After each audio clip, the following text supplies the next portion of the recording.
Hong Kong match দিয়ে Asia cup শুরু বাংলাদেশের। হ্যাঁ দর্শক, এশিয়া কাপের গ্রুপ পর্বে শ্রীলঙ্কা, আফগানিস্তান ও হংকংয়ের বিপক্ষ হিসেবে পেয়েছেন বাংলাদেশ। হংকংয়ের বিপক্ষে লড়াই দিয়ে আসরের পথ চলা শুরু করবে লিটনের দল। সংযুক্ত আগামী 9 সেপ্টেম্বর থেকে 28 সেপ্টেম্বর পর্যন্ত চলবে এশিয়া কাপের সপ্তদশ আসর। শনিবার বিকেলে নিজের এক্স অ্যাকাউন্টে খবরটি জানান পাকিস্তান ক্রিকেট বোর্ড পিসিবি ও এশিয়ান ক্রিকেট কাউন্সিলর এসিসি প্রধান মহাসিন নাকভির। কয়েক ঘন্টা পর গ্রুপিং সূচি প্রকাশ করলেন এসিসি। টি-20 বিশ্বকাপকে সামনে রেখে এবারের এশিয়া কাপ হবে 20 ওভারের সংস্করণে। এবারেও একই গ্রুপে রাখা হয়েছে চিরপ্রতিদ্বন্দ্বিতা দুই দেশ ভারত ও পাকিস্তানকে। এই গ্রুপে তাদের অন্য দুই সঙ্গী ওমান ও স্বাগতিক আরব আমিরাত। আগামী 11 সেপ্টেম্বর বি গ্রুপের হংকংয়ের বিপক্ষে নিজের প্রথম ম্যাচটি খেলবে বাংলাদেশ। একদিন পর শ্রীলঙ্কার মুখোমুখি হবে লিটন মুসাফিররা। গ্রুপ পর্বের শেষ ম্যাচ 16 সেপ্টেম্বর বাংলাদেশের প্রতিপক্ষ আফগানিস্তান। হংকংয়ের বিপক্ষে আফগানদের ম্যাচ দিয়ে 9 সেপ্টেম্বরে পর্দা উঠবে এই টুর্নামেন্টের। পরদিন আরব আমিরাতের মুখোমুখি হবে ভারত।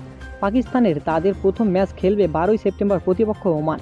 ভারত পাকিস্তানের হাই ভোল্টেজ লড়াইয়ের ম্যাচটি গড়বে 14 সেপ্টেম্বরে। দুই গ্রুপ থেকে শীর্ষ দুই দল যাবে পরের ধাপে। সুপার 4 পর্বে দলগুলো পরস্পরের বিপক্ষে একটি করে ম্যাচ খেলবে। সেখান থেকে শীর্ষ দুই দল লড়বে ফাইনালে আগামী 28 সেপ্টেম্বর। হ্যাঁ দর্শক।